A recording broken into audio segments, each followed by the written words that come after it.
Hello दोस्तों, तो आज हम फिर से प्रस्तुत हैं पंचतंत्र की कुछ नई कहानियों के साथ। आज की कहानी का शीर्षक है बाबा और चालाक चूहा। बहुत समय पहले की बात है। एक शहर के पास एक भगवान शिव का बहुत ही सुंदर मंदिर था। वहाँ एक बाबा रहते थे। वे रोज शहर में जाके भिक्षा मांगते और शाम को मंदिर में लौटकर आकर खाना खाते, और जो खाना बच जाता वो मंदिर में काम करने वाले गरीब लोगों को बांट देते थे। लेकिन उनकी एक छोटी सी सब परेशानी थी। एक चालाक चूहा रोज उनके खाने के कटोरे से थोड़ा थोड़ा खाना चुरा लेता था। बाबा ने उसे रोकने की बहुत कोशिश की। कभी कटोरे को ऊंचाई पर रखा, कभी डंडा लेके चूहे को भगाया, लेकिन चूहा तो बहुत ही तेज और चतुर था।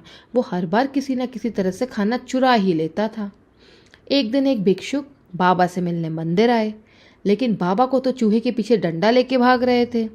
भिक्षुक नाराज होकर बोले, आपको तो लगता है मुझसे ज़्यादा चूहा जरूरी है। मैं फिर कभी नहीं आऊँगा। बाबा ने शर्मिंदा होकर अपनी सारी बात बताई कि चूहा कैसे रोज खाना चुरा लेता है, चाहे वो कहीं भी रखा हो। भिक्षुक मुस्कुराए और बोले, इस चूहे में इतनी ताकत और हिम्मत तो तभी है क्योंकि इसके पास बहुत सारा अनाज जमा हुआ है। जब किसी के पास खोने को कुछ ना हो तो वो डरता नहीं है। बाबा को ये बात समझ में आई। अगली सुबह बाबा और भिक्षुक ने मिलकर चूहे का पीछा किया और इसके बिल तक पहुंच गए।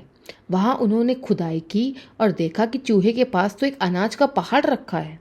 बाबा ने वो सारा अनाज चुराया और खाना वापस ले जाके मंदिर में रख दिया।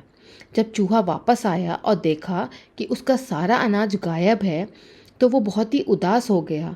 अब उसके पास ना ही ताकत थी, ना ही आत्मविश्वास था। उसने फिर से कोशिश की खाना चुराने की, लेकिन जैसे ही वो कटोरे तक कूदा, वो नीचे गिर गया। उसी वक्त बाबा ने डंडा उठाया और चूहे को डरा दिया। चूहा किसी तरह भागा और फिर कभी मंदिर की तरफ वापस नहीं आया। तो इस कहानी से हमें क्या शिक्षा मिलती है कि लालच और चोरी का अंत हमेशा बुरा होता है। सच्चाई और मेहनत ही सच्ची ताकत है। अगर आपको मेरी कहानी पसंद आई हो तो कहानी को लाइक एंड मेरे चैनल को सब्सक्राइब करिए। फिर मिलते हैं अगली कुछ नई कहानियों के साथ। तब तक के लिए टाटा, बाय बाय।